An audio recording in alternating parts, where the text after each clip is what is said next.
Film की शुरुआत में एक मछुआरे को दिखाया जाता है जो नदी से ढेर सारे मछलियां पकड़ता है और उन्हें किनारे पर लाकर काटना और साफ करना शुरू कर देता है। लेकिन यहाँ एक बड़ी अजीब बात है, उन मछलियों को पानी से बाहर निकालने में काफी समय लग गए। तभी अचानक एक मछली जिसका पेट कटा था वो हिलने लगी। फिर देखते ही देखते वो अपना पूरा शरीर हिलाने लगी। अब न केवल वह बाकी मरी हुई मछलियां भी हिलने लगती है। यह देखकर मछुआरा काफी हैरान हुआ क्योंकि ऐसा उसने पहले कभी नहीं देखा था। इसके बाद हमें एक पुलिस अधिकारी की कार में एक शरीफ दिखाई देता है। उसी खंभे के एक आदमी ने फोन किया था, इसलिए शरीफ उससे मिलने जा रहा था। थोड़ी देर बाद वह उसके घर पहुंचता है और उससे बात करता है। बताओ क्या बात है, तुमने मुझे यहाँ क्यों बुलाया? फिर वह आदमी शरीफ को अपना कुत्ता दिखाता है। उसकी हालत बहुत खराब थी, सांस नहीं चल रही थी। उसकी हालत देखकर शरीफ उनसे पूछता है कि तुमने इसके साथ क्या किया? वह आदमी जवाब देता है, शरीफ मैंने इसके साथ कुछ नहीं किया। मुझे लगता है कि उसने वह जहर खा लिया होगा जो मैंने चूहों को मारने के लिए पूरे घर में डाला था। लेकिन इससे भी मुझे पुष्टि नहीं होती कि उसने जहर खाया होगा। मैं सिर्फ अनुमान लगा रहा हूँ। अब उसका इलाज नहीं हो सका, ऊपर से उसे बहुत दर्द हो रहा था। तभी शरीफ उसे गोली से मार देता है जिससे उसका दर्द खत्म हो जाए। जिसके बाद शरीफ घर आकर अपनी पत्नी को बताता है कि पुलिस ने हमारे बेटे जोसेफ को गिरफ्तार कर लिया और आपका प्रिय पुत्र भी। दरअसल वह शरीफ का बेटा और उनकी पत्नी का सौतेली बेटा था। जैसा कि शरीफ का सौतेली बेटा कह रहा था, उसे अपना सौतेला बेटा पसंद नहीं था क्योंकि उसका व्यवहार अजीब था। वह कहता है कि हमारे 2 बच्चे पुलिस का हिरासत में है, जल्द ही कुछ करो,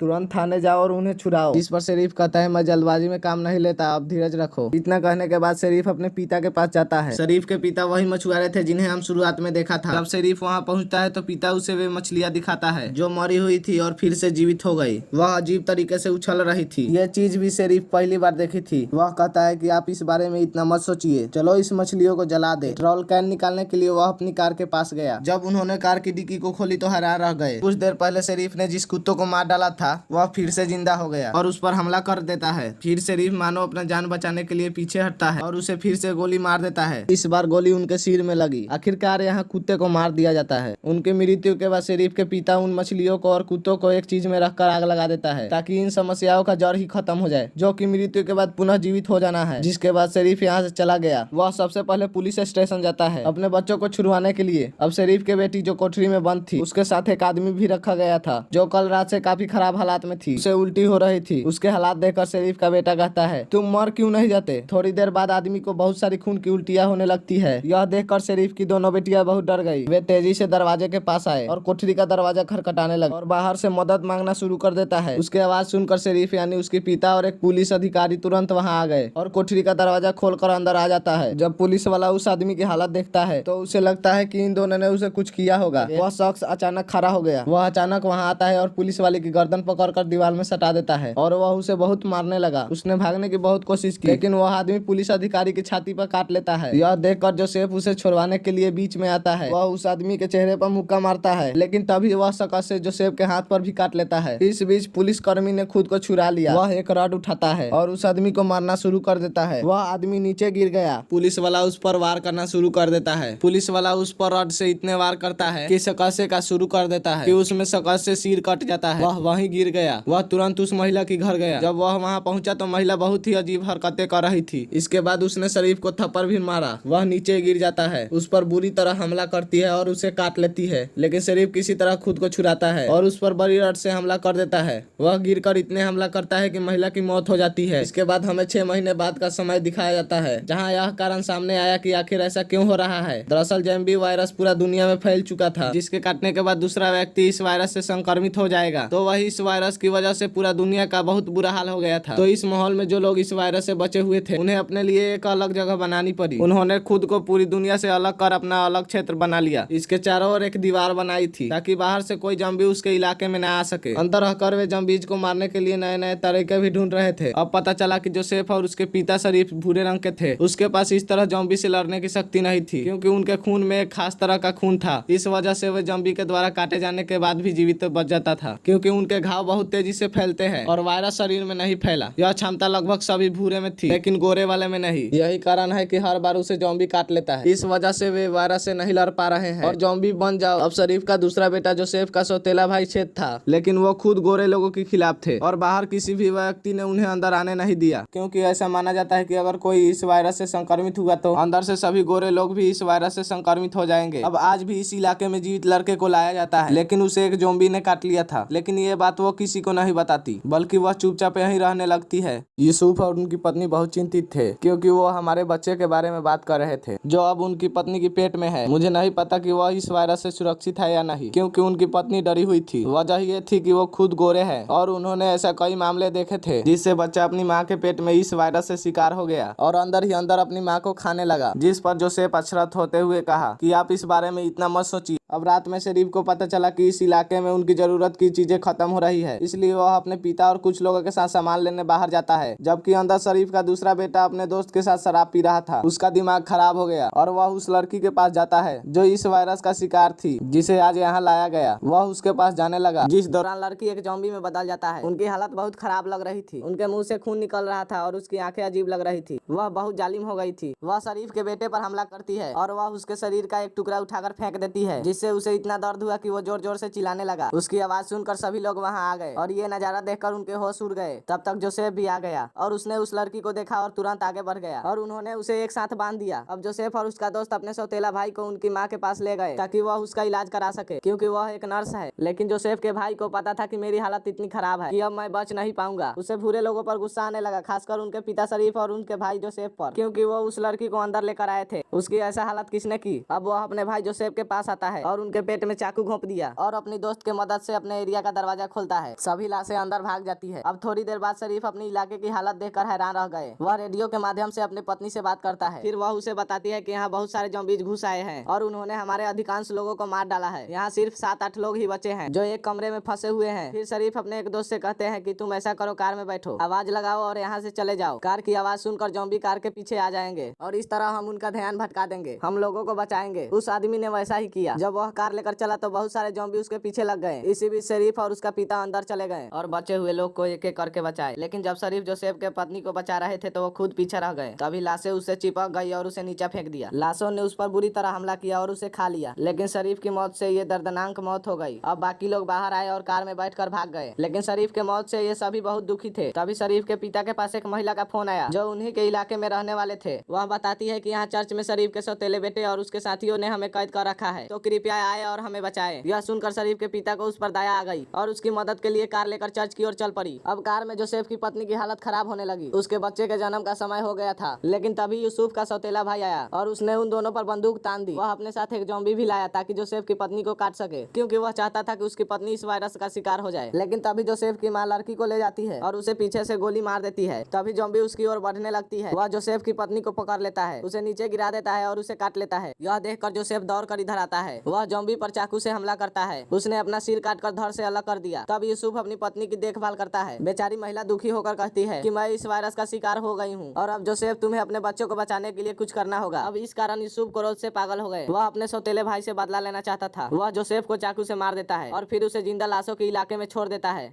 ताकि लाशें उसके साथ बुरा कर सके। जैसे ही जोसेफ वहाँ से चला गया सभी लाशें एक साथ आ गई और उसके सौतेले भाई का सिर फाड़ने लगी और उसे बुरी तरह से काटने लगी। तब तक जोसेफ भागकर अपनी परिवार के पास आ गया था। वह उन सभी को लेकर नदी तट पर आता है ताकि नाव में बैठकर यहाँ से निकलकर दूसरी तरफ जा सके। लेकिन उसका पीछा करते हुए सौतेला पिता उसे फैसला किया कि वह यहीं रुकेगा और लाशों का सामना करेगा और तब तक जोसेफ अपनी माँ और पत्नी के साथ भाग जाएगा। अब जोसेफ अपने दादा को अकेला नहीं छोड़ना चाहता है, लेकिन उसे वही कठिन निर्णय लेना पड़ा। उसने अपने दादा को अलविदा कहा और नाव में बैठ गया और ये लोग वहाँ से चले गए। ये नाव नदी के ठीक बीच एक सुनसान जगह पर रुकती है ताकि उसकी पत्नी अपने बच्चे को जन्म दे सके, क्योंकि यह एक सुनसान जगह है, इसलिए यहाँ ज़ॉम्बी के आने का कोई खतरा नहीं है। थोड़ी देर बाद हम देखते हैं कि उसका बच्चा पैदा हुआ जो बिल्कुल स्वस्थ था, कोई खतरा नहीं था। जोसेफ अपने बच्चे और पत्नी को पकड़ते हुए कहता है, अपने बच्चे को ले जाओ, हमारी